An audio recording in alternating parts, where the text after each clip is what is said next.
Welcome to the Communicate Clearly podcast, where we believe connection is key, confusion is the enemy, and reflective listening is the best way to grow your communication skills. I'm your host, Jonathon Vogel, and today I wanted to share with you a guide to help you improve your style, specifically 3 steps that will instantly improve your attractiveness, help build your confidence and self-esteem, and help you make and command more respect in any situation, in any peer group.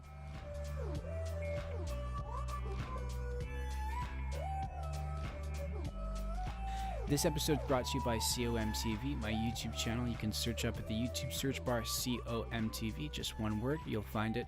Make sure to subscribe and hit the notification bell so you can receive my newest, freshest content. If you don't know what my channel is about, most people struggle to communicate clearly, so I create content for you to help you become confident and competent in your communication skills. I post weekly on Wednesdays, so make sure to stay updated on that content. I've got a lot of show notes and links in the descriptions of each of those videos, helpful resources that are free to help you become the best version of yourself and grow your toolbox, grow your communication skills. All right, with that being said, let's get into the content. So history has shown us a few things that we all have in common as human beings, as persons, and obviously, there's physical characteristics that kind of identify us as mammals, identify us as human beings, and that's simply, hands, hair, eyes, mouth, all that kind of stuff. Most humans have those things, right? But there's also 4 things, and I refer to Dave Ramsey's 4 pillars in his course, How to Have Financial Peace University. If you haven't already, go check it out. Go check out his podcast. Great man. Deeply inspired me, changed my life when it came to helping me with personal finance and stuff. So a little bit of a free drop there for him. But I really liked the ideas of the 4 pillars, and that's very much it's simply food, transportation, clothing, and shelter. And honestly, if you look at each of these core needs in depth, in my opinion, there's only one that can have a massive impact on your confidence, self-esteem, and physical appearance. Can you guess what it is?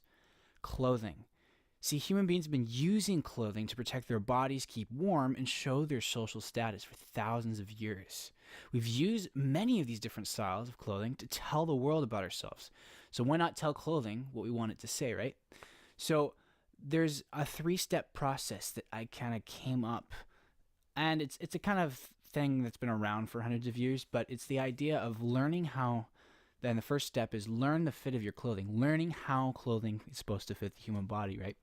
Clothing is the easiest and simplest way to upgrade and improve your personal style, but if you don't understand the fit of clothing and how it's supposed to fit you, you'll never win at this game. You'll never win at improving your style and becoming confident, attractive, and successful looking and commanding that respect you deserve, right? So learning the basic laws and rules of style. Yes, there are laws and rules of style. You need to actually put in some research, put in some time to learn those laws and rules. Like a simple one is learning the fit of your shirt. There's a 2-rule shirt kind of law that if you nail the collar and you nail the shoulder seams, the rest is easily to be tailored. So focusing on the type of shoulder seam and where that lies on your shoulder is a key sign. So the shoulder seam of your dress shirt, for guys anyway, needs to be on the corner of their shoulder. And if that seam of both those seams are lined up perfectly, you know that the shirt is going to fit you well, if it's the right type of fit. And most guys benefit from a slim fit. And also the collar, the 2-finger test. If you button up your collar and you can slip 2 fingers in, just 2 fingers, and move it all the way around the collar while the first button is done up, then you have a perfectly fitting collar, right? But if it's 4 fingers, if you can put 4 fingers in, it's too big. If you can't fit any fingers at all and it feels constricting, then it's too small. So that's a type of law, for example, that you would want to follow. Match your collar and shoulder seams, get those perfect, and you can get everything else tailored. So that's kind of the first step. You need to learn those laws and rules and realize that less is more when it comes to improving your style. You need to focus on the essentials and focus on making sure that you understand what you're getting yourself into. Don't buy anything or invest in anything you don't understand. It's also a Dave Ramsey quote. But I really, really believe that less is more when it comes to improving your style. Focusing on building that toolkit is super important. Now, the second step, once you've learned how clothing is supposed to fit you and understand the basic laws and rules of style, don't buy bargains. Don't buy something just because it's 90% off. That's the worst thing to do, and you waste so much money. Now, if you're a person that kind of saves naturally, this may come easy to you, but let's say you're a student on a budget and you don't have a lot of money to spend on clothing, and maybe you've never thought about actually spending money on clothing and investing in it. Maybe this is a new concept for you. And if that's so, you're not alone. I used to be in the same place too. You need to look at the clothing objectively and realize you need to go into the store with a plan, with a budget, a permanent, non-negotiable budget. I'm going to go in with $50 and I need to buy these 3 things. I need a shirt, a pair of shoes, and a scarf, something like that.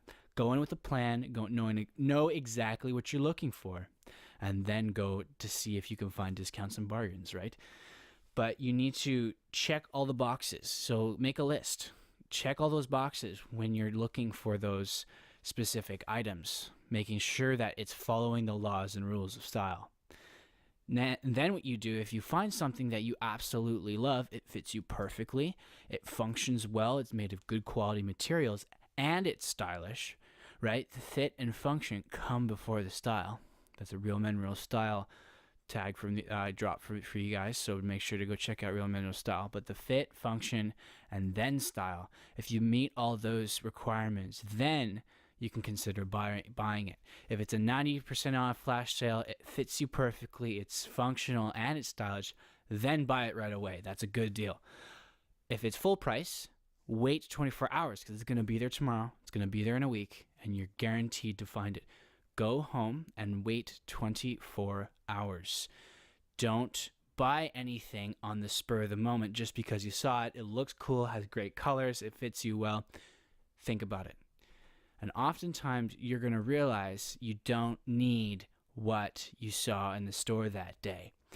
And this also gives you an opportunity to think about, and this is the third step, whether or not your clothing is an essential, interchangeable item for your wardrobe. Essential and interchangeable.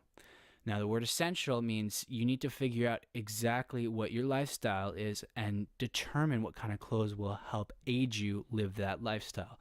Those are the essentials. Interchangeability is this idea. We'll put it this way. Let's say you blindfold yourself and you walk to your wardrobe, you pick out a pair of pants at random, a shirt, a belt, shoes, socks, a scarf, glasses, an overcoat, some gloves, and you put it all on, and then you walk to the mirror and take the blindfold off, and imagine if you could see yourself with that outfit and it works perfectly. It's perfectly coordinated. It looks amazing. That's the power of interchangeability. Every time you can go in blindfolded and pull something out, you don't have to think, and it looks absolutely amazing. That's what your clothes need to do for you. You can't be thinking about. You shouldn't be wasting time trying to figure out what outfit you're going to wear and trying to figure out, oh, does this match? Does this match this color, this fabric, this texture, this style? But it all goes together. That's the beauty of interchangeability. Now, there obviously is an exception. For example, sneakers don't do the same thing as black Oxford dress shoes, for example, right? You'll wear black Oxford dress shoes to a wedding or a funeral with a suit, right? You wouldn't wear sneakers to that occasion. You'd wear sneakers to a college party or something like that, right? So there are functional pieces that are essential to your wardrobe that don't necessarily have the full 100% changeability with every type of dress code, but what you have are essential core items in your wardrobe, such as dark jeans that have no distressing or butt bling. You have a white dress shirt that fits you perfectly that could be put on with short swim trunks and flip-flops and rocked out on the beach, or you could wear it with a suit and tie, go to a wedding or a funeral. That's the power of the white dress shirt right there. Get a blue dress shirt. Think about like gray dress pants, no pleats, very simple, well-tailored dress pants will go with anything. Gray is a non-color, so non-color, that gray goes with everything automatically. Pairing a suit, a blazer, a sport coat. And by the way, if you are a woman listening into my podcast, thank you so much for listening. This kind of content is tailored to you as well. I'm talking about men's style because, heck, I'm a guy, right? but the concepts are translatable, completely translatable. The idea of fit, most guys wear sizes 2 to 3 sizes too big in their clothing. Well, women wear it 2 to 3 sizes too small sometimes. They're trying to fit into stuff that's too small. And realizing your body type, realizing what kind of clothes you need to wear, it's super critical. So the concept of fit, we all need clothes that fit. Whether you're a guy or girl or somewhere in between, you need clothes that fit you. And that's very important. You need to sleep on it too. So don't buy impulse purchasing. And women are more prone to that than guys, because most guys hate shopping. The guys that love shopping, well, good for you. And then the idea of interchangeability. If you as a woman can go into your wardrobe blindfolded and pull something out that looks beautiful and attractive, that is going to save you time, and it's going to make you more successful in life, right? So the idea, all these concepts translate. So don't think for a second that, don't turn this podcast off. Oh, this is just some guys talking. I don't need to hear about this. It works for guys and girls too. So the idea of interchangeability, it's those simple, classic, timeless pieces, that really kind of round out your wardrobe and help you look confident, attractive, and successful. Let me know what you guys think. This is the end of the podcast, so I appreciate you guys listening in. We talked about the fit of clothing. We talked about sleeping on your decisions. Don't make the decisions until 24 hours after. And focusing on interchangeable essential items for your wardrobe. Get rid of everything you don't need and only focus on the essentials, quality essentials, fit, function, and fabric. And the fit and function, fabric kind of goes with the function, and style. Style's last. Fit and function is first. All right, guys, thank you so much for tuning in.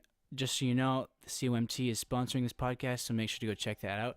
YouTube search bar, COMTV, just one word. Subscribe, hit the notification bell. That way you can get my newest, freshest content delivered right to you. I appreciate you guys, and I will see you in the next podcast. Make sure to reach me out at Jonathon Vogel on social media, Facebook, Instagram, Twitter, you name it, I'm there. Make sure to direct message me, and I would love to get back to you guys with your feedback, your ideas. What did I miss in this podcast? I would love to get your engagement. I'm waiting to respond to you, so let me know, and I will see you in the next podcast. Oh, I won't see you technically. I'll be speaking to you, engaging. You know what I'm saying? All right, you guys take care. You're awesome.